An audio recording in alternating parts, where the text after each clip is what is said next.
Hello hi नमस्ते, कैसे हो आप सब लोग? होपफुली बढ़िया एकदम। आज जिस टॉपिक पे हम बात करने आए हैं वो है वैन डर वाल फोर्सेस। इसके पहले जिन टॉपिक्स के ऊपर हम लोगों ने बात किया था, आप लोग उनके बेसिक्स याद होंगे। आयनिक, कोवैलेंट, ये टाइप के बॉन्ड्स हम लोगों ने अभी तक देखे हुए थे। हम लोगों ने देखा था आयनिक बॉन्ड क्या होता है, हम लोगों ने देखा था कोवैलेंट बॉन्ड क्या होता है।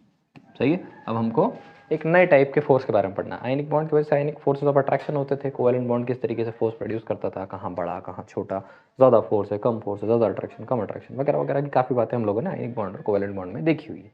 पर वैन डर वाल फोर्सेस एक नया कॉन्सेप्ट है आयनिक कोवैलेंट के बियॉन्ड। इसके बाद कोऑर्डिनेट बॉन्ड्स होंगे, उसके बाद फिर बनाना बॉन्ड्स होंगे, ऐसे थोड़े थोड़े और भी टाइप के बॉन्डिंग होते हैं। मेटालिक बॉन्ड होगा। तो धीरे धीरे करके हमको सब समझना है कि जितने भी टाइप के बॉन्ड्स केमिकल स्पीशीज दिखाते हैं, सारे हम लोग क्या करने पड़ेंगे, केमिकल बॉन्डिंग के अंदर पढ़ने हैं वन बाय वन। ठीक है, तो समझाने की कोशिश करता हूँ। फिर से थोड़ा सा रिवाइज करेंगे आयनिक बॉन्ड। आयनिक बॉन्ड में क्या होता था, एक स्पीशी है, एक दूसरा स्पीशी है, पॉजिटिवली चार्ज है, नेगेटिवली चार्ज है, दोनों के बीच में क्या था, इलेक्ट्रोस्टैटिक फोर्स ऑफ अट्रैक्शन। जानते हो कोवैलेंट बॉन्ड को एक राउंड में तो कोई समझा ही नहीं पाया। इसको समझाने के लिए सबसे पहले लुईस आए, वैलेंस बॉन्ड थ्योरी आई, हाइब्रिडाइजेशन आया, VACPR आया, उसके बाद मॉलिक्यूलर ऑर्बिटल थ्योरी आई। इतने लोगों ने मिलके तो हमको ये बताया कि कोवैलेंट बॉन्ड होता क्या है। ठीक है, इन लोगों ने बेसिकली हमको बताया क्या है, इन लोगों ने हमको बताया कि एक डब्बा ले लो, एक डब्बे के अंदर NaCl अगर भरा है तो Na और Cl एक दूसरे से किस तरीके से बॉन्ड कर रहे हैं, इसके बारे में हमको किसने बताया, आयनिक बॉन्ड ने बता दिया। सही है। अब हमने क्या कर लिया, एक डब्बा और ले लिया, इसके अंदर हम लोगों ने CH4 भर दिया। ऐसे तो होता नहीं शेप, फिर भी फिलहाल टाइम 2 मिनट के लिए CH4 भर दिया। इसके अंदर हम लोगों को कार्बन और हाइड्रोजन के बीच में बॉन्ड कैसे बन रहे हैं, इसके बारे में किसने बता दिया, कोवैलेंट बॉन्ड ने बता दिया। लेकिन अगर मैं बोलूँ कि NaCl के डिब्बे में और भी तो NaCl के कंपाउंड होंगे, ऐसे समझ रहे हो ना, एक NaCl के डिब्बे में बहुत सारे NaCl के कंपाउंड होंगे, ये लोग आपस में भी तो इंटरेक्ट कर रहे हैं। इस टाइप के इंटरेक्शन को क्या बोला जाएगा, इस टाइप का इंटरेक्शन क्या है, इसको भी तो समझना जरूरी है। इस टाइप का इंटरेक्शन को समझाने के लिए हमारे बीच में एक कहानी आई है, इसको बोला जाता है वैन डर वाल फोर्सेस। इन टाइप के इंटरेक्शंस को एक्चुअली में इंटरमोलिकुलर इंटरेक्शन बोला जाता है। जानते ही हो, समझ ही सकते हो कि इसका मतलब क्या, इंटरमोलिकुलर इंटरेक्शन बोला जा सकता है। इंटरेक्शन इंटरमोलिकुलर लेवल पे दो टाइप के होते हैं। सबसे पहले टाइप का जो इंटरेक्शन अपन देखने वाले हैं वो डेवलप होता है किसकी वजह से, वैन डर वाल फोर्सेस की वजह से। अगला है हाइड्रोजन बॉन्डिंग। हाइड्रोजन बॉन्डिंग नाम का भी एक छोटा सा कॉन्सेप्ट है जो इंटरमोलिकुलर अट्रैक्शन दिखाता है, इंटरफेरेंस दिखाता है, इंटरेक्शन दिखाता है। हाइड्रोजन बॉन्डिंग को इंटरमोलिकुलर हाइड्रोजन बॉन्डिंग नाम से उस समय पे बताया जाएगा। ठीक है, तो इन टाइप के इंटरेक्शन के अंदर वैन डर वाल किस टाइप का इंटरेक्शन, पहले हमको वो देखना है। वैन डर वाल के बारे में पढ़ते समय बीच बीच में थोड़ा थोड़ा हाइड्रोजन बॉन्डिंग आता रहेगा, और फिर ये पढ़ने के बाद हम लोग हाइड्रोजन बॉन्डिंग की तरफ पढ़ेंगे। अभी कॉन्सेप्ट तो अलग अलग ही है ना, क्या कर सकते हैं इस वजह से। तो ये था थोड़ा सा बैकग्राउंड, ये बताने के लिए कि क्या कोवैलेंट बॉन्ड थे, क्या आयनिक बॉन्ड थे, और van der Waals forces actually में एग्जिस्ट किस में करता है। तो स्पीशीज आपस में कैसे बॉन्ड करती हैं, इसके बारे में आयनिक और कोवैलेंट बॉन्ड हमको अच्छे से बता लेते हैं कि मॉलिक्यूल जिन कंपोनेंट से बना हुआ है वो कंपोनेंट आपस में कैसे इंटरेक्ट। पर ये जो मॉलिक्यूल्स बन गए हैं, ये मॉलिक्यूल्स भी आपस में किस टाइप के इंटरेक्शन दिखा रहे हैं, इसके बारे में हमको कौन बताता है, van der Waals forces, hydrogen bonding, इस टाइप के इंटरमोलिकुलर फोर्सेस हमको इसके बारे में बताते हैं। सिंपल है, इजी है यार, कोई टेंशन लेने की जरूरत नहीं। ठीक है, तो इसके अंदर हम लोग क्या देखने हैं, सबसे पहली चीज तो हमको इसके अंदर समझना है कि van der Waals forces are intermolecular forces, या फिर इनको इंटरएक्शन भी बोला जाता है, चलता है। किस टाइप के फोर्स हैं ये, दीज आर वीक फोर्सेस। इनके बीच की जो एनर्जी होती है is less than 8 kilo joule per mole, बहुत कम होती है। थोड़ा सा भी अगर तुम लोग एनर्जी बाहर से दे दो तो तुरंत क्या हो जाएगा, टूट जाने वाला है। ठीक है, अब ये दो टाइप हम लोगों ने समझ लिया। अब हमको देखना है types of van der Waals forces. समझते चलो धीरे धीरे, बड़ा इजी कॉन्सेप्ट है, कुछ भी मुश्किल नहीं। ठीक है, आयन डाइपोल इंटरेक्शन सबसे पहला, सेकंड वाला dipole dipole interaction,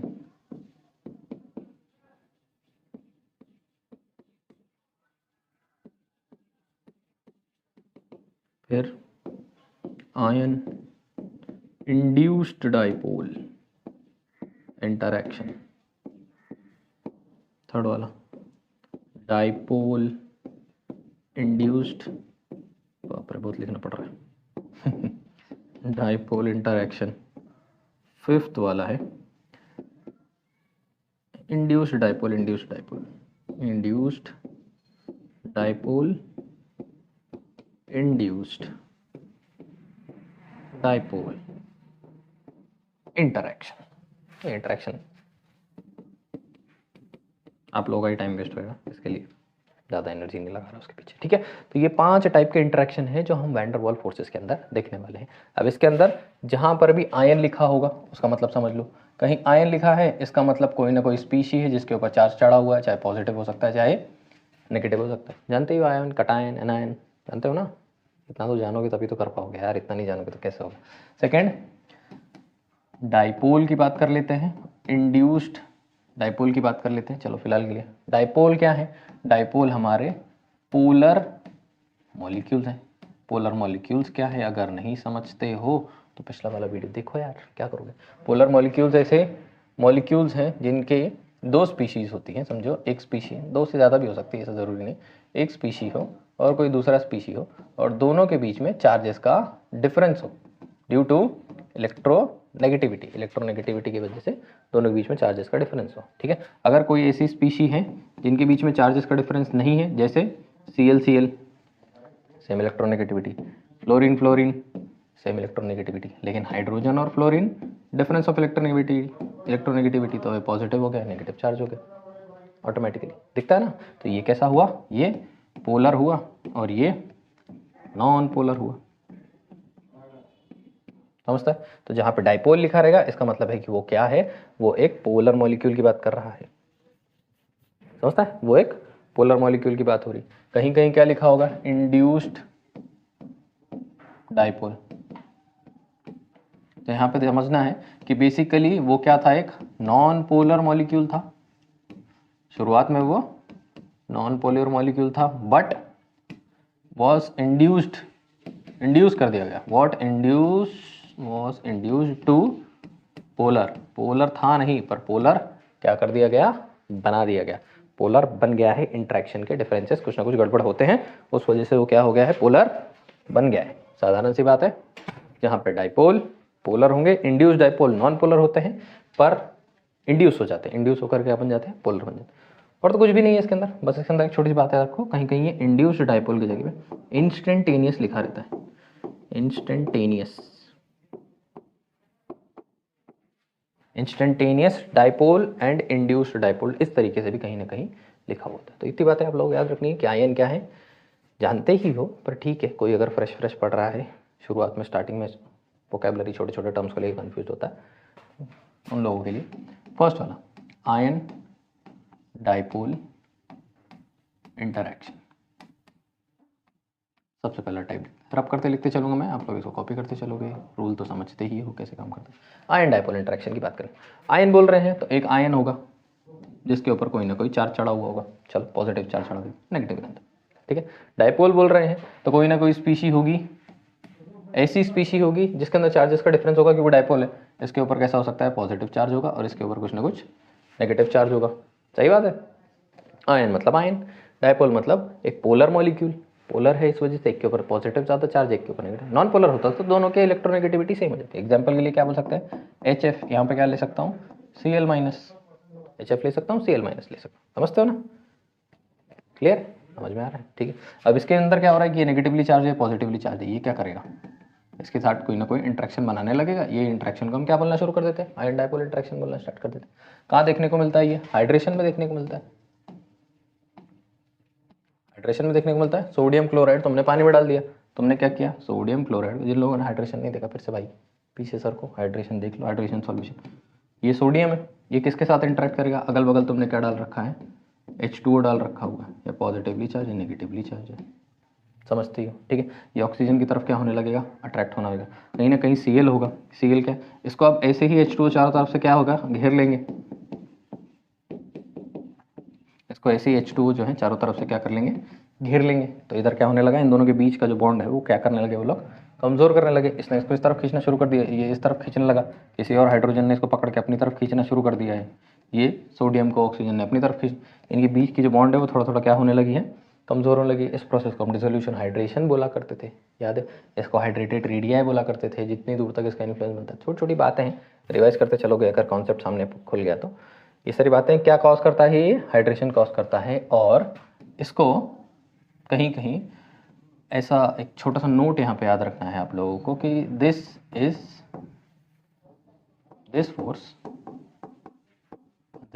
force is not considered as intermolecular force। जब तो इंटरमोलिकुलर फोर्स पढ़ाना शुरू किए, पहला ही टाइप पढ़ाए और उसके अंदर बोलने लगे कि इंटरमोलिकुलर फोर्स ही नहीं है। तो एनसीईआरटी वगैरह के अंदर जो बुक्स हैं आप लोगों की, उसके अंदर इस फोर्स को उन लोगों ने कंसिडर नहीं किया है। वो लोग बोलते हैं कि आयन डायपोल फोर्स जो है वो इंटरमोलिकुलर फोर्स नहीं, इंटरमोलिकुलर फोर्सेस वीक होते हैं। और सारे इंटरमोलिकुलर फोर्सेस के अंदर ये कैसी है, हमारी स्ट्रॉन्गेस्ट होती है। अगर पांचों टाइप में अगर हम कंपेयर करें तो ये कैसी होगी, हमारी सबसे स्ट्रॉन्गेस्ट होने वाली है। एनसीईआरटी इसको मानती ही नहीं कि इंटरमोलिकुलर फोर्स, बोलती है कि ठीक है इंटरेक्शन एक टाइप का, इंटरमोलिकुलर फोर्स नहीं। समझ पा रहे हो ना, समझते चलो, इजी है, कोई टेंशन नहीं। ठीक है, अगला देखो डाइपोल। डाइपोल अब बहुत सिंपल है, कुछ मुश्किल नहीं है मेरे हिसाब से। अगर सेंस मेंटेन करें,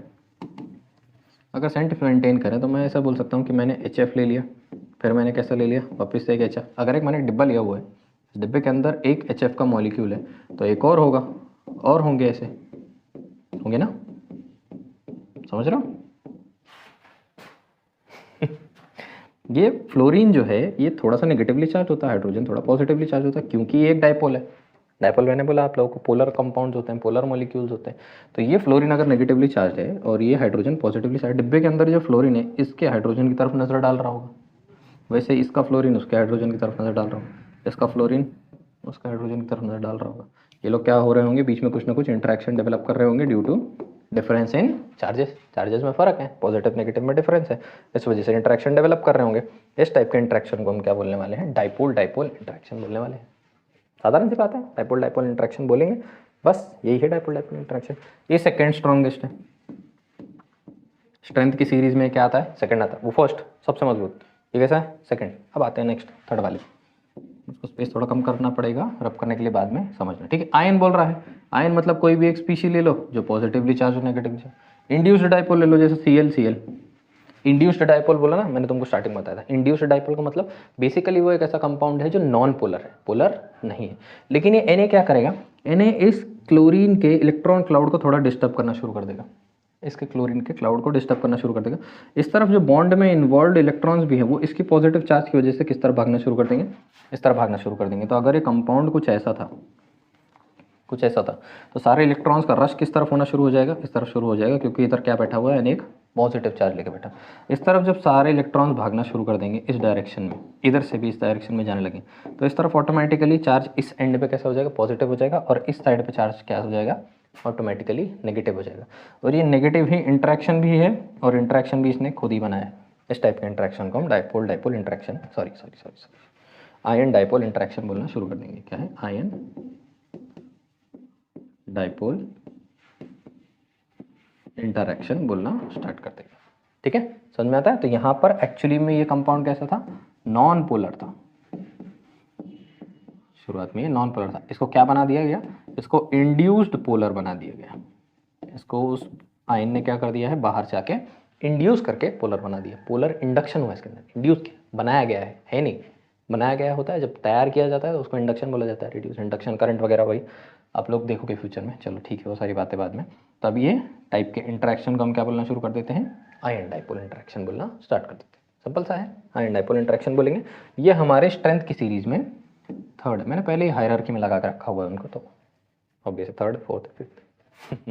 समझ में आता है। तो ये तीन तो आप लोगों को समझा दिए, सही है, इंड्यूस्ड पोलर वोलर। चलो ठीक है, फिर इसी बात फोर्थ वाले को देखें, रब कर देता हूँ फटाफट। फोर्थ वाला देखते हैं, तो फोर्थ वाला देखते हैं। फोर्थ वाला हमारा क्या बोलता है, फोर्थ वाला हमारा बोलता है dipole induced dipole, induced dipole है, डाइपोल इंड्यूस्ड डाइपोल। इसका मतलब क्या है कि एक पोलर मॉलिक्यूल लेना है, डाइपोल मतलब एक पोलर मॉलिक्यूल। फिर से पीछे सरको के समझ में आएगा। पोलर मॉलिक्यूल एक पॉजिटिवली चार्ज होता है एक एंड, और दूसरा एंड कैसा होता है, नेगेटिवली चार्ज होता है। इंड्यूस्ड डाइपोल मतलब एक्चुअली में नॉन पोलर मॉलिक्यूल है, जैसे क्लोरीन Cl कुछ भी ले सकते हो, F Br I H2 ये सब होमो एटॉमिक स्पीशीज जितने भी होते थे मॉलिक्यूल बनाते थे वो सब कैसे होते हैं, नॉन पोलर होते हैं। ठीक है, कोई भी नॉन पोलर लिया जा सकता है, कोई चार्ज का इंटरेक्शन इसके अंदर है नहीं, पर इसकी नेगेटिविटी का डिफरेंस जो है, इसकी नेगेटिविटी जब ये इसके नज़दीक आ जाएगा, ठीक है, तो इसकी नेगेटिविटी क्या करेगी, इसके अंदर के इलेक्ट्रॉन्स को क्या करना शुरू कर देगी, उस तरफ पुश करना स्टार्ट कर देगी। उसके तरफ पुश करना जब स्टार्ट कर देगी तो इसके ऊपर हल्का सा कैसा चार्ज आ जाएगा, पॉजिटिव। अंदर बैठे हुए प्रोटॉन्स कहीं नहीं आ नहीं सकते, ऊपर के इलेक्ट्रॉन्स का क्लाउड एक तरफ शिफ्ट हो रहा है, धक्का लग रहा है उस तरफ से, इलेक्ट्रोस्टैटिक फोर्स ऑफ रिपल्शन लग रहा है फिलहाल इस केस में, उस तरफ मूव कर रहे हैं सारे के सारे इलेक्ट्रॉन। सारा प्रोटॉन कहाँ बैठा हुआ है, सेंटर में ही बैठा हुआ, तो कहीं जा नहीं सकता। तो ये साइड कैसा हो गया, थोड़ा पॉजिटिवली चार्ज हो गया, और ये साइड कैसा हो गया, नेगेटिवली चार्ज। तो शुरुआत में क्या था, शुरुआत में ये नॉन पोलर था, ठीक है, बाद में क्या बन गया, ये एक इंड्यूस्ड पोलर मॉलिक्यूल बन गया। इंड्यूस्ड पोलर, ये इंडक्शन किसने लगाया, एक डाइपोल ने लगाया, एक पोलर मॉलिक्यूल ने लगाया। इस वजह से अब इनके बीच में जो ये इंटरफेरेंस बन रहा है, इस इंटरफेरेंस को बोला जाता है dipole induced dipole interaction. Dipole induced, dipole ने इंड्यूस कराया किसी दूसरे नॉन पोलर के अंदर, तो वो इंड्यूस्ड डाइपोल बन गया। तो ये डाइपोल है, ये induced dipole, induced polar and induced dipole, साधारण सी बात है। दोस्तों वाला सबसे इंटरेस्टिंग है, इंस्टेंटेनियस बोला जाता है, कहीं कहीं कहीं कहीं लिखा हुआ है induced dipole, induced dipole interaction. क्या मतलब है अभी, इसका मतलब मैं डायरेक्ट से समझाने की कोशिश करता हूँ कि अगर मैंने कंटेनर ले रखा है, ये कंटेनर में मैंने हाइड्रोजन लिया, फ्लोरीन लिया, समझते हो, ठीक है, और मैं एक एक करके सबके बारे में इसके अंदर बताऊँ। और इसके अंदर कहीं सोडियम है, सोडियम पॉजिटिवली चार्ज है, ये नेगेटिवली चार्ज है, भागेगा इसकी तरफ, बॉन्ड हुआ, नज़दीक आया एक दूसरे के, चलो बढ़िया, कोई टेंशन नहीं। अगर मैंने बोला एक HF है और बगल में HF ही है, तो ये तो पोलर है, positively charge negatively charge, positively charge, ये इसके साथ क्या करने लगेगा, थोड़ा थोड़ा इंटरेक्शन डेवलप करना स्टार्ट कर देगा, वेल एंड गुड। समझो यहाँ HF नहीं है, यहाँ पे मैंने क्या डाला हुआ है, Cl डाला हुआ है, तो Cl तो नॉन पोलर है, लेकिन ये क्या कर देगा, उसके अंदर इंड्यूस कर देगा, तो इसको पॉजिटिवली चार्ज बना देगा, इसको नेगेटिवली चार्ज, और इनके बीच में फिर से क्या बन जाएगा, बॉन्ड बन जाएगा, क्योंकि इंड्यूस करवाने वाला कोई ना कोई चार्ज के डिफरेंस रख के बैठा हुआ है अंदर, कोई ना कोई स्पीशी अंदर ऐसी है जिसके अंदर चार्जेस के डिफरेंस है, समझते हो। लेकिन अंदर मैंने अगर Cl भर दिया और यहाँ पे भी मैंने Cl भर दिया, समझो Cl मैंने भर दिया, अब ये भी सब न्यूट्रल है और ये भी न्यूट्रल है। पिछले वाले केस में क्या हो रहा था, HF था, HF कोई ना कोई नेगेटिवली चार्ज और कोई ना कोई पॉजिटिवली चार्ज था ही, तो कुछ ना कुछ तो गड़बड़ घोटाला करेगा, अपने चार्ज के डिफरेंस की वजह से कुछ ना कुछ इंटरफेरेंस डेवलप करेगा। लेकिन यहाँ पे क्या हो रहा है, यहाँ पे तो Cl ही है, यहाँ पे भी Cl है, ना इसके अंदर चार्ज में कोई डिफरेंस है, ना इसके अंदर चार्ज में कोई डिफरेंस है, ठीक है। तो इसको समझना बड़ा इंटरेक्शन इनके बीच में समझना ना बड़ा विचित्र हो जाता है केस, ठीक है। तो मैं क्या कर लेता हूँ, मैं Cl2 मॉलिक्यूल ले लेता हूँ और ये Cl2 मॉलिक्यूल ले लेता हूँ। मान लेता हूँ कि ये एक मॉलिक्यूल है और ये एक मॉलिक्यूल है। मॉलिक्यूलर ऑर्बिटल थ्योरी हमको मॉलिक्यूलर ऑर्बिटल्स के बारे में बताती है, वेव्स के बारे में बताती है। अब होता क्या है कि जो इलेक्ट्रॉन्स इसके अगल बगल रिवॉल्व कर रहे हैं वो कभी कभी क्या करते हैं कि थोड़ा सा इलेक्ट्रॉन्स का क्लाउड रोटेट करते हुए, रिवॉल्व करते हुए थोड़ा सा उस तरफ चले जाता है, ठीक है। तो इस तरफ के अंदर का पॉजिटिव चार्ज जो है वो क्या हो जाता है, इस तरफ अगर इलेक्ट्रॉन चले गए और इस तरफ चलो इस तरफ अगर इलेक्ट्रॉन ज़्यादा आ गए तो इस तरफ के इलेक्ट्रॉन्स के साथ क्या डेवलप होना शुरू हो जाता है, थोड़ा सा रिपल्शन डेवलप होना शुरू हो जाता है। तो ये इलेक्ट्रॉन्स इस तरफ जाने लगेंगे, उसके इलेक्ट्रॉन्स इस तरफ आएंगे तो रिपल्शन डेवलप करेंगे, इसके इलेक्ट्रॉन्स इस तरफ जाएंगे, फिर इसके इलेक्ट्रॉन्स इस तरफ आएंगे, रिपल्शन डेवलप करेंगे, उसके इलेक्ट्रॉन्स इस तरफ जाएंगे। तो इससे क्या होने लगता है कि इसी कंपाउंड को एक तरफ क्या मिलता है, थोड़ा सा नेगेटिव चार्ज मिलता है, एक तरफ क्या मिल जाता है, थोड़ा सा पॉजिटिव चार्ज मिल जाता है। जब इसको पॉजिटिव चार्ज मिल जाएगा इस तरफ, समझो इसको अभी सारे इलेक्ट्रॉन इस तरफ भाग गए हैं, तो इसको इस एंड पे क्या मिल जाएगा, थोड़ा सा पॉजिटिव चार्ज मिल जाएगा। ये पॉजिटिव चार्ज इनके साथ क्या डेवलप करना शुरू हो जाएगा, क्या करना शुरू कर देगा, अट्रैक्ट होना स्टार्ट कर देगा। और ऐसे ही ये लोग आपस में क्या करके रखते हैं, थोड़ा थोड़ा पकड़। लेकिन फिर से जब इलेक्ट्रॉन्स इस तरफ आएंगे, ध्यान देना, फिर से रोटेट करते हुए इलेक्ट्रॉन जब इस तरफ आएंगे तो ये जो इनके बीच में इंट्रैक्शन होता है क्या हो जाएगा, छूट जाएगा। फिर इस तरफ जाएंगे तो फिर से इंट्रैक्शन होता है, इंट्रैक्शन पकड़ते छूटते पकड़ते छूटते लूज टाइट होते होता है। इस वजह से ये कैसा है, लीस्ट है, स्ट्रेंथ में कैसा है, लीस्ट है, पकड़ छोड़ चल रहा है। एक समय के लिए ये लोग बॉन्ड कर लेते हैं 2 सेकंड के लिए आपस में, इस वजह से इसको क्या बोलना शुरू कर देते हैं हम लोग, इंस्टेंटेनियस बोलना स्टार्ट कर देते हैं, समझ में आता है। इसीलिए इसको क्या बोलना शुरू कर देते हैं, इंस्टेंटेनियस बोलना स्टार्ट कर देते हैं। सिंपल है, इंटरेस्टिंग है, कोई टेंशन नहीं। चले रब करूँ, अब इसके अंदर छोटी मोटी बातें हमको लिखनी है। कैसी कैसी बातें हैं देखते हैं।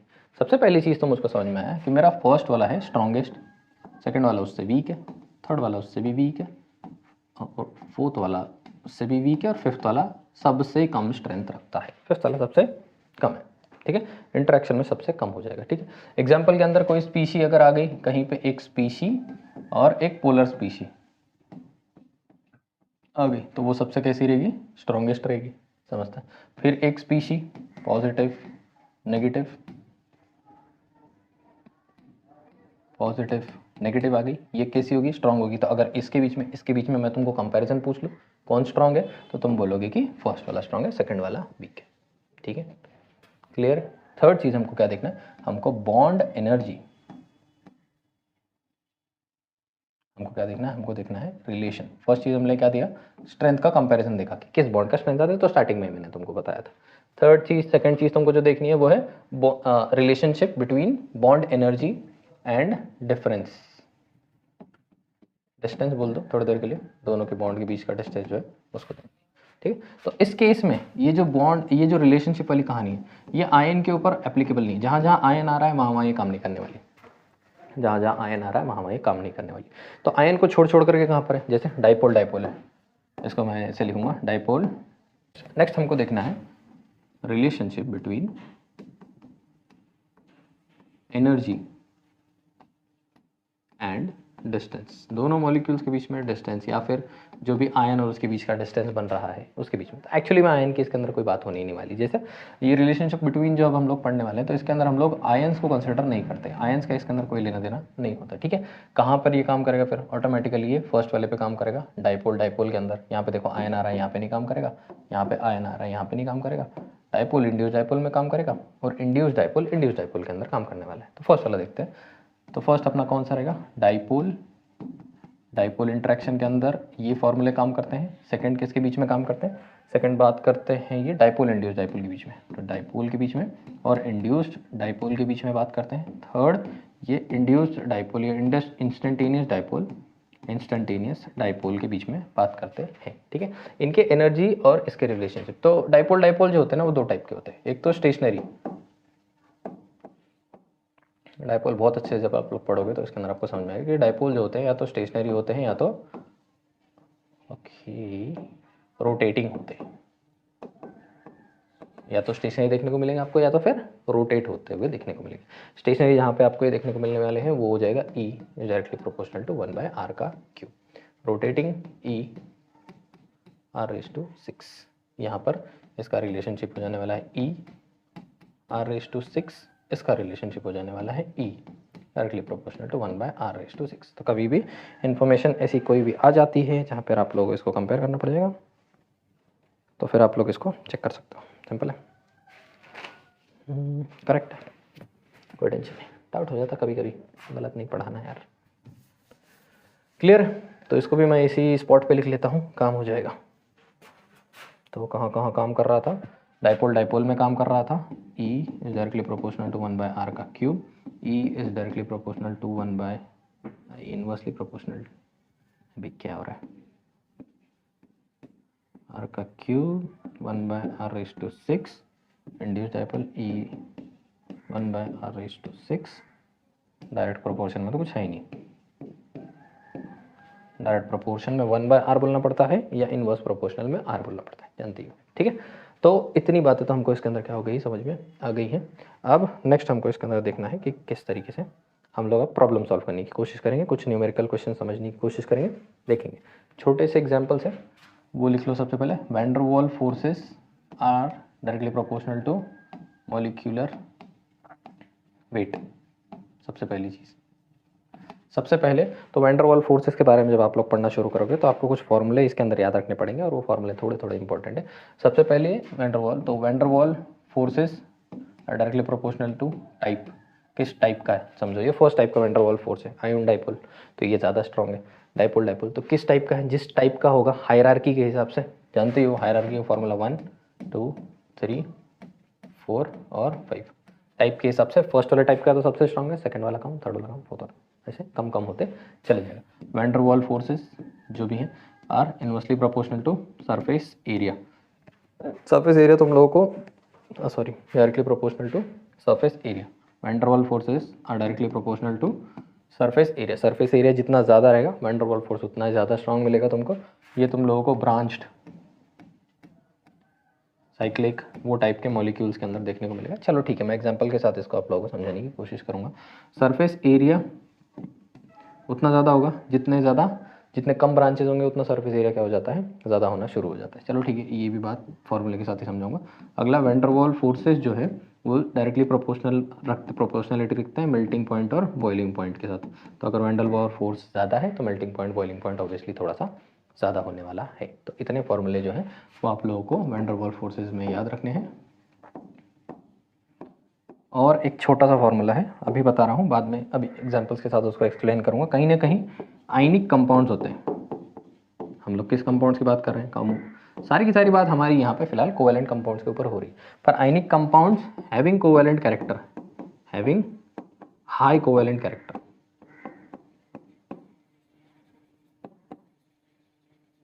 ऐसे भी कुछ आयनिक कंपाउंड्स हैं जिनका कोवेलेंट कैरेक्टर हाई होता है। इसके बारे में हम लोगों ने फजांस रूल के अंदर थोड़ा बहुत देखा है। कोई ना कोई आयनिक कंपाउंड भी कोवेलेंट कैरेक्टर रखते हैं। तो अगर वो कोवेलेंट बिहेव कर रहे हैं तो कोवेलेंट बिहेव करने की वजह से van der Waals forces interaction में आ जाएंगी। तो वो किस तरीके से बांध करेगा, वहाँ पे van der Waals forces will be directly proportional to bond polarity.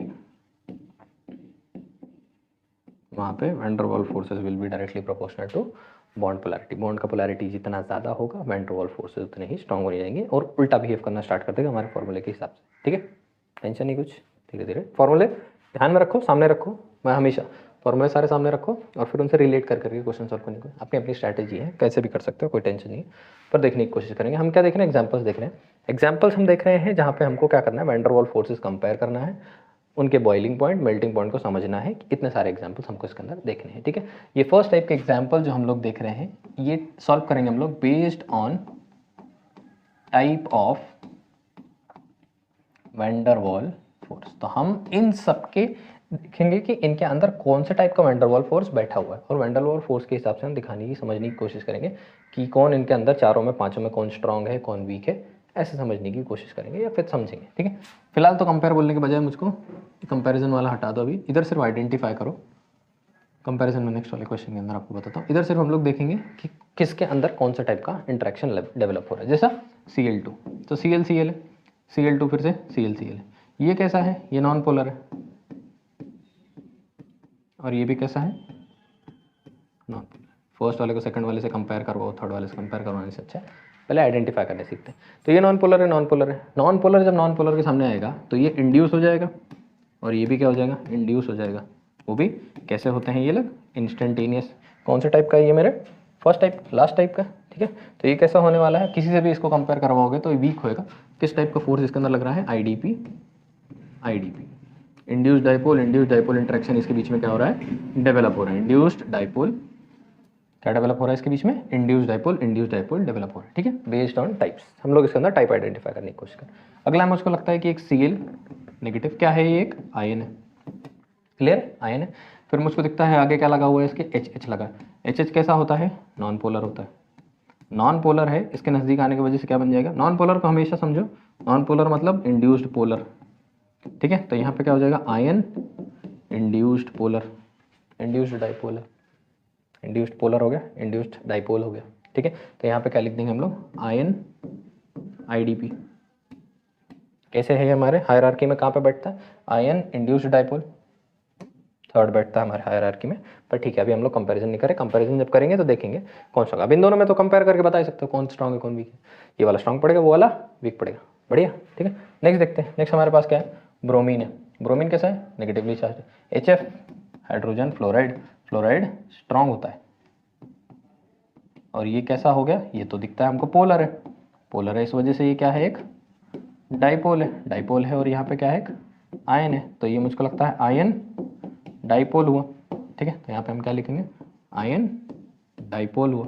Ion dipole interaction बैठ रहा है इसके अंदर, दिखता है ना, आयन डाइपोल इंटरेक्शन दिख रहा है। अब पहले तीनों में, चलो अब कंपेयर करने को रेडी हो आप लोग। अब पहले तीनों में अगर कंपैरिजन मुझको बताना हो तो सबसे स्ट्रांग कौन पड़ने वाला है, थर्ड वाला सबसे स्ट्रांग होगा और सेकंड वाला उससे स्ट्रांग होगा और फर्स्ट वाला सबसे वीक होने वाला है। समझता है ना। पहले 3 के अंदर अगर मैं आप लोगों से पूछ लूँ तो हमारा आईडीपी जो होता है वो सबसे वीक होता है, दिखता है आई इंड्यूस डाइपोल लीस्ट। और यहाँ पे हमको देखने की कोशिश करें अगर हम लोग Cl-H2 क्या है, यहाँ पे ये इंड्यूस होने वाला है और वो आयन है, थोड़ा सा वीक है पर इससे ज़्यादा स्ट्रॉन्ग है। और फर्स्ट वाले केस में हारा हुआ है, थर्ड वाले में तो डाइपोल है और आयन है। डाइपोल आयन डाइपोल इंटरेक्शन जो है, आयन डाइपोल इंटरेक्शन हमारा फर्स्ट वाला है, इतना स्ट्रॉन्ग होता है कि हमारी एनसीईआरटी इसको मानती नहीं, बोलती है कि ये इंटरमोलिकुलर फोर्स है ही नहीं, इतना स्ट्रॉन्ग है। इन सब में ज़्यादा स्ट्रॉन्ग है, इतना स्ट्रॉन्ग मतलब बहुत ज़्यादा स्ट्रॉन्ग नहीं है पर इन सब में सबसे ज़्यादा काफ़ी स्ट्रॉन्ग है। ठीक है, समझ में क्लियर। चलो फर्स्ट वाला एग्जाम्पल का समझो कि ये एक एग्जाम्पल है और ये एक दूसरा एग्जाम्पल है। ठीक है, पहले आइडेंटिफाई करेंगे। आइडेंटिफाई के अंदर HF मुझको लगता है आईडीपी होने वाला है, सेम ही है। सॉरी HF है ना, hydrogen fluoride negative positive interaction develop होगा, ये डाइपोल इंटरेक्शन है, सही है। आईडीपी नहीं है, झंझट में फंसना नहीं है, गलती नहीं करना है। ठीक है, Cl कैसा है, Cl पहले तो समझ में आ गया आयन है। अब CH4 नॉन पोलर है, इस वजह से आईडीपी हो जाएगा, आयन आईडीपी। आइडेंटिफाई कर लिया मैंने, आयन आईडीपी बन गया। चलो ठीक है, H2 HCl कैसा है, HCl कैसा है, HCl तो पोलर है। HCl कैसा होता है, पोलर है, ये नॉन पोलर है। पर ये इसके नज़दीक अगर आएगा तो ये इसको क्या कर देगा, इंड्यूस्ड डाइपोल बना देगा, और ये खुद ही पहले से डाइपोल है, तो ये डाइपोल इंड्यूस्ड डाइपोल इंटरेक्शन हो जाएगा। डाइपोल इंड्यूस्ड, एक डाइपोल क्या करेगा, दूसरे वाले के अंदर इंडक्शन करवा देगा, उसको भी इंड्यूस करवा देगा। सही है, समझता है, कोई टेंशन नहीं। समझने की कोशिश करेंगे। डाइपोल देखेंगे, डाइपोल हमको कहाँ देखने को मिलता है, डाइपोल देखो, डाइपोल सेकंड है सबसे स्ट्रॉन्गेस्ट। ठीक है, तो मुझको लगता है फर्स्ट वाला जीतेगा इस केस में। सेकंड आयन और आईडीपी, और तीसरा डाइपोल आईडीपी। आयन आईडीपी और डाइपोल आईडीपी, आयन ज़्यादा इंडक्शन करवा सकता है, ये डाइपोल ज़्यादा इंडक्शन करवा सकता है, तो आयन ज़्यादा इंडक्शन करवा सकता है, दिख रहा है। तो आयन वाला जीत जाएगा, सेकंड वाला और थर्ड वाला, इस तरीके से काम करने वाला है। इंटरेस्टिंग है, सिंपल है, कोई टेंशन। रब कर दूँ, रब क्या करना है, नेक्स्ट वाले पेज पे चलते हैं। नेक्स्ट वाला पेज क्या बोलता है, बाय एटॉमिक वेट। क्या है कि पिछले वाले केस में एक डब्बा लिया तुमने, डब्बे के अंदर तुमने क्या भरा हुआ था, HF भरा हुआ था। ठीक है, HF भरा हुआ था और क्या भर दिया था, समझो HF जहाँ पे लगा हुआ है, HF के साथ HF फिल किया हुआ है। इसकी क्या है, पॉजिटिविटी नेगेटिविटी, इस तरीके से तुमने देखी, ये कंडीशन एक बनती देखी। तो अगला तुमने क्या डाला, एक Cl डाल दिया और इसके अंदर क्या डाला था, HF डाल दिया है, पॉजिटिव नेगेटिव, इसके बीच में क्या डेवलप हो रहा है, इंट्रैक्शन डेवलप हो रहा है। सही है, क्लियर। इनके बीच में तुम लोगों को दिखेगा कि वेट का कोई भी इशू आ नहीं रहा। यहाँ पे तुमने किसके हिसाब से देखा है, टाइप के हिसाब से देखा है कि किस टाइप का फोर्स इसके अंदर पड़ रहा है। पर यहाँ पे जब तुम देखोगे, यहाँ पे ध्यान देना क्या होने वाला है, यहाँ पे एक कंटेनर में तुमने फ्लोरीन भर दिया F2, एक कंटेनर में तुमने क्या भर दिया, Cl2 भर दिया। ठीक है, इसके बीच में जो लगने वाला है वो कैसा फोर्स है, आईडीपी है। इसके बीच में भी जो लगने वाला है वो भी कैसा है, आईडीपी ही है ना, कोई चार्जेस का झंझट है ही नहीं, सब नॉन पोलर हो गए अगर, तो सबके बीच में जो फोर्स लगेगा, जो टाइप का फोर्स लगेगा वो तो सेम हो गया, तो सबकी स्ट्रेंथ सेम हो गई क्या, नहीं, फिर भी तो कंपैरिजन होना चाहिए। इस बार जो कंपैरिजन होगा वो किसके हिसाब से होना शुरू हो जाता है, मॉलिक्यूलर वेट के हिसाब से। तो जिसका मॉलिक्यूलर वेट ज़्यादा होगा, सेम टाइप के फोर्सेज हैं सबके बीच में, सब आईडीपी है।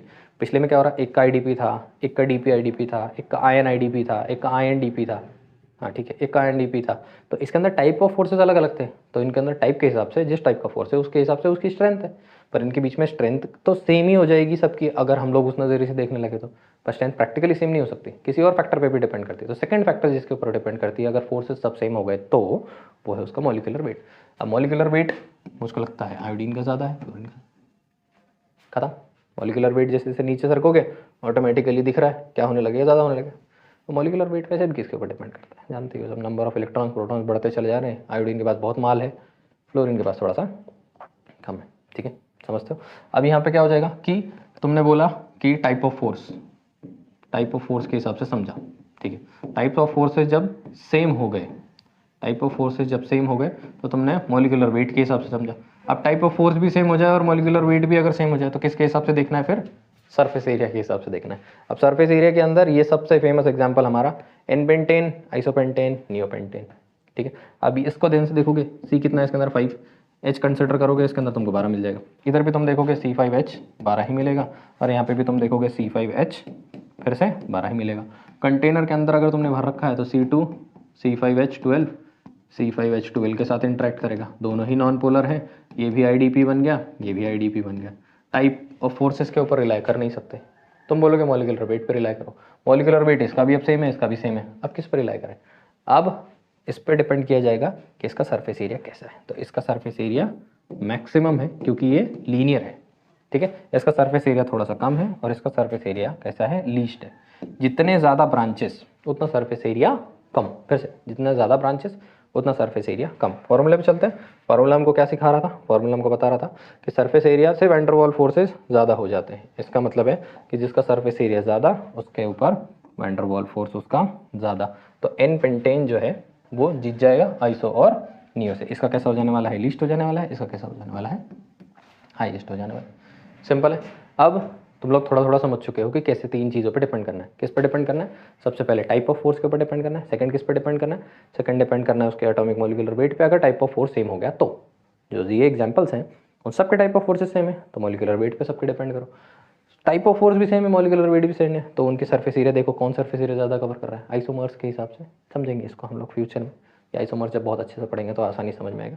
तो इसके हिसाब से हमको पूछा जाएगा, ठीक है। एक चीज़ इसके अंदर और पूछी जाएगी, वो क्या है? मैंने तुमको फर्स्ट वाले केस में ही बताया था कि इसके अंदर इसके ऊपर भी डिपेंड करता है कि इनका मेल्टिंग पॉइंट और बॉइलिंग पॉइंट पे भी बात होना शुरू हो जाएगी। तो नेक्स्ट वाले एग्जांपल्स के अंदर जहाँ मैं तुम लोगों को लेके चल रहा हूँ, यहाँ पे मैंने बोला था कि कौन जीत गया था? आयन ज़्यादा इंड्यूस करवा देगा डाइपोल से, ठीक है। डाइपोल डाइपोल, एक सेकंड ना, इसके अंदर फिर से कंपैरिजन लगाता हूँ। देखो डाइपोल डाइपोल इंटरेक्शन सबसे स्ट्रॉन्ग था, तो मेरा फर्स्ट वाला स्ट्रॉन्ग था, फिर आयन वाला मेरा स्ट्रॉन्ग था, फिर थर्ड वाला मेरा स्ट्रॉन्ग था। मतलब van der Waals force of the first one is greater than van der Waals force of the second one और van der Waals force of the third one, ठीक है। तो इसका बॉइलिंग पॉइंट भी मैक्सिमम, इसका boiling point उससे कम और इसका बॉइलिंग पॉइंट उससे लीस्ट, ठीक है। इसका मेल्टिंग पॉइंट भी उससे ज़्यादा, इसका मेल्टिंग पॉइंट भी उससे कम और इसका मेल्टिंग पॉइंट भी। सबसे ज़्यादा मेल्टिंग पॉइंट और बॉइलिंग पॉइंट किसका है? तो इस केस में HF का है। सबसे कम इसके अंदर किसका है? तो H2HCl। जल्दी से बॉयल हो जाएगा, जल्दी से मेल्ट हो जाएगा। टाइम लेगा बॉयल होने में, टाइम लेगा मेल्ट होने में, समझता है। मेल्टिंग पॉइंट और बॉइलिंग पॉइंट भी किस पर डिपेंड करती है? Van der Waals forces.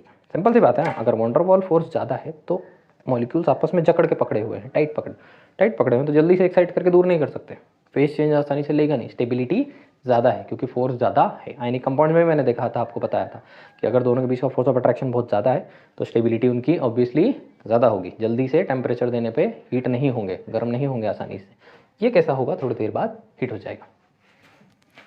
Okay, समझ में आता है। तो इसके बीच में भी अगर तुमको बॉइलिंग पॉइंट और मेल्टिंग पॉइंट पूछ लेगा तो तुम लोग बोल सकते हो कि एन पेंटेन जो है वो आइसो से ज़्यादा बॉइलिंग पॉइंट रखता है और नियो सबसे मिनिमम रखता है। ऊपर तुम लोग बोल दोगे कि I2 का बॉइलिंग पॉइंट सबसे ज़्यादा है, मेल्टिंग पॉइंट सबसे ज़्यादा है। यहाँ पे तुम लोग देखोगे कि ये तुमको कैसे स्टेट में मिलते हैं? गैसियस स्टेट में मिलता है, ये तुमको लिक्विड स्टेट में मिलता है, आयोडीन तुमको सॉलिड स्टेट में मिलता है। ये भी एक इंपॉर्टेंट सवाल है, क्यों गैस, क्यों सॉलिड, क्यों? क्योंकि इसके अंदर वैन डर वाल फोर्सेस कैसे हैं? स्ट्रॉन्ग है। स्ट्रॉन्ग है, मेल्टिंग पॉइंट ज़्यादा है, बॉइलिंग पॉइंट ज़्यादा है और सॉलिड भी है। इसके अंदर कम है। फ्लोरीन तुमको किस स्टेट में मिलती है? गैसियस स्टेट में मिलती है। समझ में आ रहा धीरे धीरे सब क्यों, कहाँ ब्रह्मांड के रहस्य खुल रहे हैं। अब यहाँ पे ना क्या हो जाता है थोड़ी देर बाद कि स्टार्टिंग में मैंने तुम लोगों को बताया, चैप्टर शुरू होते ही जब मैंने कंसेप्ट स्टार्ट करते ही मैंने तुम लोगों को बताया कि वैन डर वाल फोर्सेस एक इंटरमॉलिक्यूलर फोर्स है। एक और इंटरमॉलिक्यूलर फोर्स है, वो है हाइड्रोजन बॉन्ड है। जहाँ वैन डर वाल फोर्सेस के साथ हम डील करना स्टार्ट करते हैं वहाँ हाइड्रोजन बॉन्ड क्या करना शुरू कर देता है? बीच बीच में घुसना शुरू कर देता है। तो वैन डर वाल फोर्सेस को समझते टाइम हमको हाइड्रोजन बॉन्डिंग को भी समझना पड़ता है थोड़ा सा। हाइड्रोजन बॉन्डिंग को समझने के लिए फिलहाल इस कॉन्सेप्ट में, जब मैं नेक्स्ट वाले वीडियो के अंदर आपको हाइड्रोजन बॉन्ड अच्छे से बताऊंगा तो वो टाइम पे हमको देखना है कि हाइड्रोजन बॉन्ड होते क्या है। हाइड्रोजन कभी कभी किसी बहुत इलेक्ट्रोनेगेटिव एटम के साथ लगा हुआ होता है। ध्यान से समझना, थोड़ा सा बैकग्राउंड बता रहा हूँ।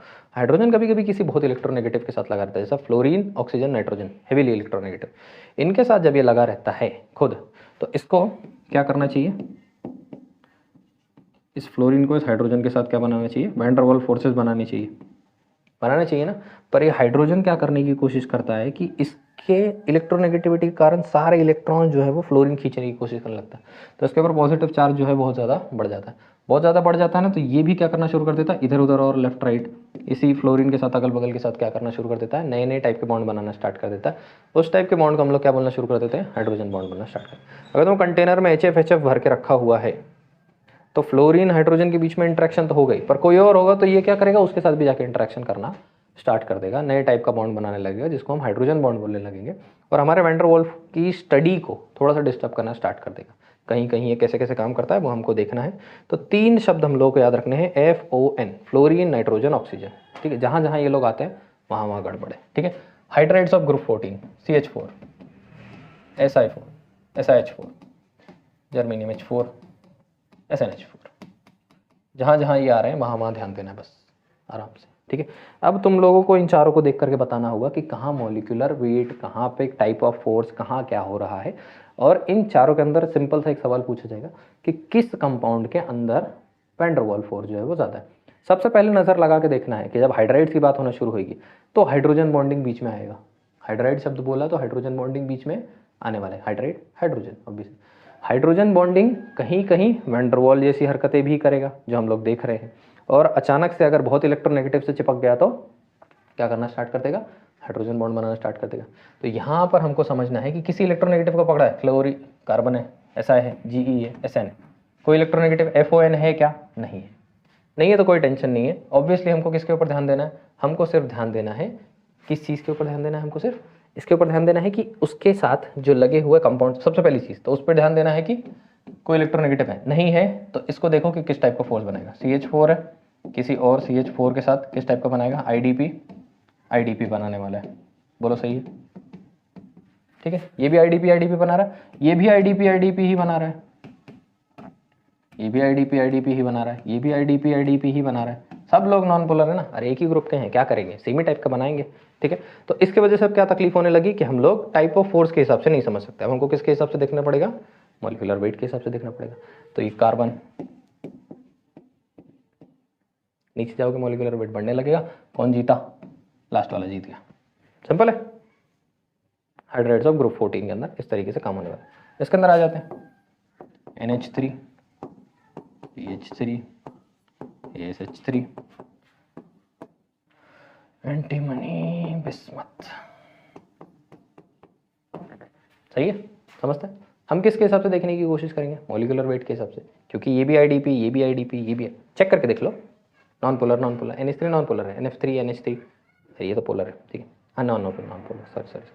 अभी इसके बीच में तुम लोग देखते चलोगे तो तुमको ऑब्वियसली ऐसे ही ट्रेंड मिलने वाला है कि मॉलिक्यूलर वेट इस तरफ एंटीमनी बिस्मथ की तरफ थोड़ा सा ज़्यादा है, ठीक है। ये तुमको लगेगा कि जीत गया, पर डिस्टिंक्टली ये ऐसा नहीं होता। चलो बॉइलिंग पॉइंट के बारे में बाद में बताऊँगा, यहाँ पे थोड़ा सा एक्सेप्शन तुमको देखने को मिलेगा, अभी बता देता हूँ, चलो कोई बात नहीं। बॉइलिंग पॉइंट और मेल्टिंग पॉइंट में ये कुछ ऐसा रहेगा, PH3, ASH3,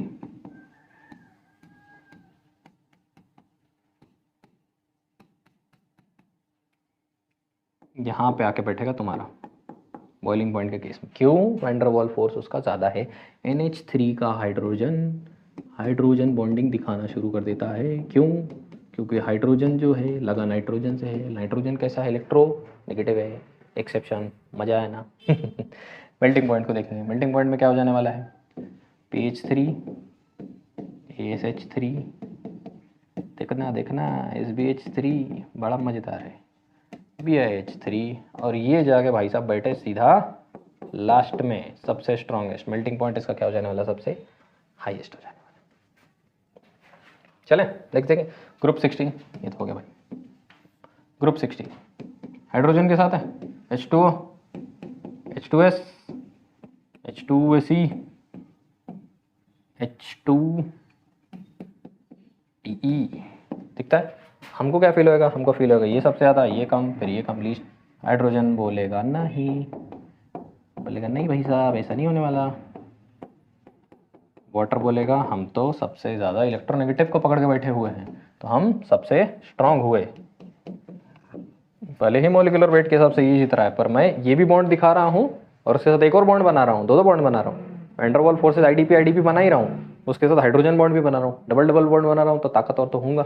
इस वजह से H2O सबसे ज़्यादा स्ट्रॉन्ग पड़ जाएगा इस केस में। ठीक है, नेक्स्ट फिर से HF, अगला HCl, HBr, HI।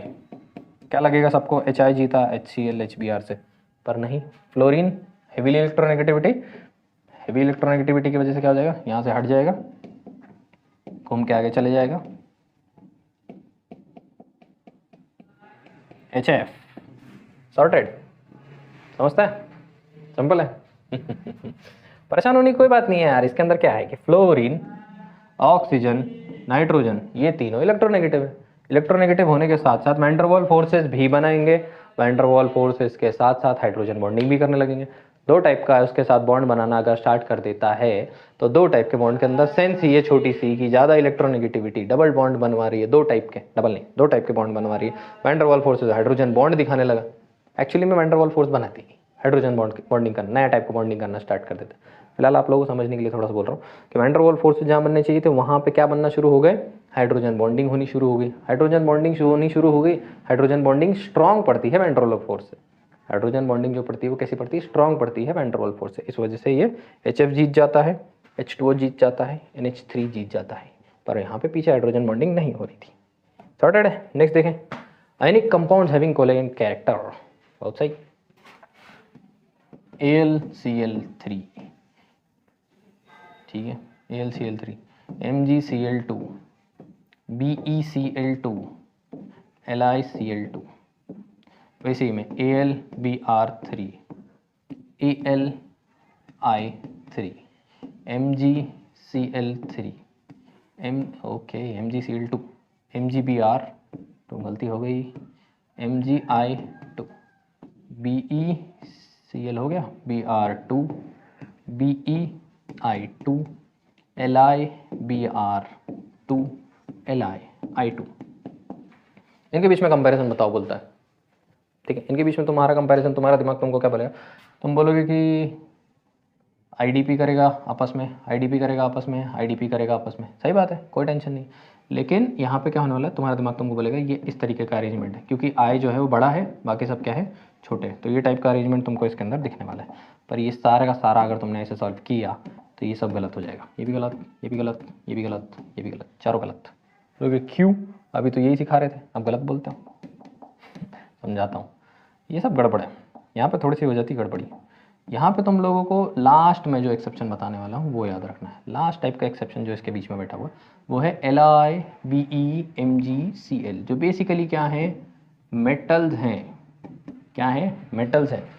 इसके पहले के एग्जाम्पल्स देखो, क्या थे, सब नॉन मेटल थे। N, phosphorus, silicon, carbon, hydrogen, sulphur, oxygen, chlorine. एक चली गई है, ध्यान देना। सब क्या थे, सब नॉन मेटल थे। इस केस में क्या हो गया, सब मेटल हो गए। अब मेटल हो गए हैं तो कुछ तो गड़बड़ घोटाला कर रहे होंगे। क्या गड़बड़ घोटाला करते हैं, देखते हैं लाइट आने के बाद।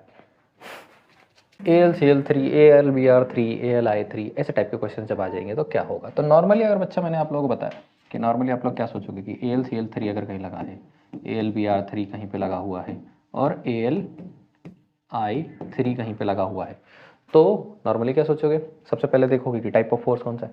तो ये भी IDP दिखा रहा है, ये भी IDP दिखा रहा है, ये भी IDP दिखा रहा है। ठीक है, फिर किस हिसाब से कंपेयर करने लगोगे, मॉलिक्यूलर वेट के हिसाब से कंपेयर करने लगोगे। मॉलिक्यूलर वेट से कंपेयर करके बोलोगे कि ये कैसा होना चाहिए, ज़्यादा होना चाहिए, वो क्या होनी चाहिए, कम होनी चाहिए। पर यहाँ पर थोड़ी सी गलती हो जाती है, यहाँ पर ऐसा नहीं होता। यहाँ पर एक्चुअली में Al हमारा कैसा है, Al हमारा मेटल है। एक मेटल ने क्या किया है, एक नॉन मेटल के साथ क्या किया हुआ है, यहाँ पे बॉन्ड किया हुआ है। ऑब्वियसली ये किस टाइप का बॉन्ड है, आयनिक बॉन्ड है। पर इसका कोवैलेंट कैरेक्टर है कुछ ना कुछ, इसका कुछ ना कुछ क्या है, कोवैलेंट कैरेक्टर है, जिस वजह से ये सारा झंझट हमको यहाँ पे देखने को मिलेगा। कोवैलेंट कैरेक्टर है, कोवैलेंट की जैसी हरकतें करेगा, इस वजह से यहाँ पे कुछ ना कुछ वैन डर वाल फोर्सेज बनेंगे। और वैन डर वाल फोर्सेज जो बनने वाले हैं वो इन मेटल्स के साथ स्पेसिफिक होते हैं, जिनके अंदर आप लोग याद रखना, लिथियम, बेरिलियम, मैग्नीशियम, एल्यूमिनियम। इसके अंदर क्या हो जाएगा, किसके ऊपर डिपेंड करने लगेगा, एग्जाम्पल में, फॉर्मूले में मैंने आपको बताया था कि वैन डर वाल फोर्स इस केस में डिपेंड करने वाला है बॉन्ड पोलैरिटी पे। क्या बात हुई, तो यहाँ पे van der Waals force depend करेगा बॉन्ड पोलैरिटी पे। बॉन्ड पोलैरिटी जितनी ज़्यादा होगी ऑटोमेटिकली हमारा वैन डर वाल फोर्स उतना ही क्या हो जाने वाला है, स्ट्रांग हो जाने वाला है। तो यहाँ पे मुझको लगता है कि Cl और Al, यहाँ पे Al का साइज तो सेम है, एल का साइज कैसा हो जाने वाला है, सेम हो जाने वाला है। हमको किसके ऊपर ध्यान देना है, बॉन्ड पोलैरिटी के ऊपर ध्यान देना है। बॉन्ड पोलैरिटी जो है किसकी तरफ भागने वाली है, सी एल की तरफ भागने वाली है। पूरा केस क्या हो जाने वाला है, उल्टा हो जाएगा इसके अंदर, ठीक है। वैसे ही नीचे भी देखने की कोशिश करोगे, सब के सब किसकी तरफ भागेंगे, सी एल की तरफ भागने की कोशिश करेंगे, ठीक है। क्योंकि जितना ज़्यादा इस तरफ जितना मूव करते होगे उतना ज़्यादा कोवेलेंट होते चले जाएगा, ठीक है। उस तरफ जितना रहोगे उतना आयनिक रहेगा, तो बॉन्ड पोलैरिटी उस तरफ ज़्यादा पोलर होगा। ऑब्वियस है ना, सी एल छोटा है, ये ज़्यादा है, ज़्यादा स्ट्रेची होने वाला है गेम। अब यहाँ पे क्या हो गया कि LiCl2 ने जो हमको समझना था समझ लिया हम लोगों ने कि बॉन्ड पोलैरिटी के ऊपर डिपेंड कर रहा है, उल्टा हो जा रहा है गेम इसके अंदर, ठीक है। अब उल्टा तो गेम हो ही जा रहा है, चलो ठीक है, उतना ज़्यादा कोवेलेंट है ना, इस तरफ आओगे उतना ज़्यादा हुआ। पदांश रूल याद है, पदांश रूल को लेकर कंफ्यूजन है। Al(I3) जो है वो ज़्यादा क्या हो जाने वाला है, इस तरफ ज़्यादा डिस्टॉर्शन होने वाला है इसके अंदर, ठीक है। पदांश रूल थोड़ा सा देखो, पदांश रूल आप लोग देखोगे तो आसानी से आपके समझ में आना शुरू हो जाएगा। अभी थोड़ा थोड़ा कंफ्यूज होना नहीं इसके। आप लोग बोलोगे कि इसके अंदर F गायब है, इधर आगे ये भी तो होना चाहिए था, AlF3, आगे ये भी तो होना चाहिए था, MgF2, BeF2 होना चाहिए था, LiF2 होना चाहिए था, ये क्यों गायब है। इस केस में हम लोग ये भी तो बात कर सकते हैं। तो फ्लोराइड्स इस केस में सब, एक्सेप्शन में एक्सेप्शन क्या बोलता है, एक्सेप्शन में एक्सेप्शन बोलता है कि फ्लोराइड्स आर आयनिक। जितने ज़्यादा फ्लोराइड्स इसके अंदर दिखेंगे वो सब कैसे हैं, आयनिक। पहला एक्सेप्शन, एक्सेप्शन के अंदर एक्सेप्शन की फ्लोरीन भी के साथ बॉन्ड करेगा तो आयनिक। अगेन एक्सेप्शन, एक्सेप्ट BeF2, फिर से ये क्या है, कोवैलेंट है, तो इसके साथ बात हो सकती है। BeF2 क्या है, फिर से कोवैलेंट है, बाकी सब कैसे हैं, आयनिक। तो आयनिक कंपाउंड होने के बावजूद ये लोग कैसा कैरेक्टर दिखा रहे थे, कोवैलेंट कैरेक्टर दिखा रहे थे, ठीक है। सारा का सारा वैन डर वाल फोर्सेस का रोना जो है वो उल्टा चलेगा, हमारे मॉलिक्यूलर वेट पे डिपेंड नहीं करेगा, हमारी बॉन्ड पोलैरिटी के ऊपर डिपेंड करना स्टार्ट कर देगा। So this is all in van der Waals forces. Van der Waals forces में इतनी बातें याद रख लोगे तो सब कुछ हो जाएगा। पदांश रूल पढ़ लो, पदांश रूल इसी बहाने रिवाइज कर लो, बड़ी बात ये, पदांश रूल रिवाइज कर लोगे सब कुछ इसके बहाने हो जाएगा, तुम लोगों का काम settle. So this is all for today, मिलते हैं नेक्स्ट वाली वीडियो लेक्चर में, बात करेंगे नेक्स्ट टाइप के बॉन्ड के ऊपर। तब तक के लिए बाय बाय।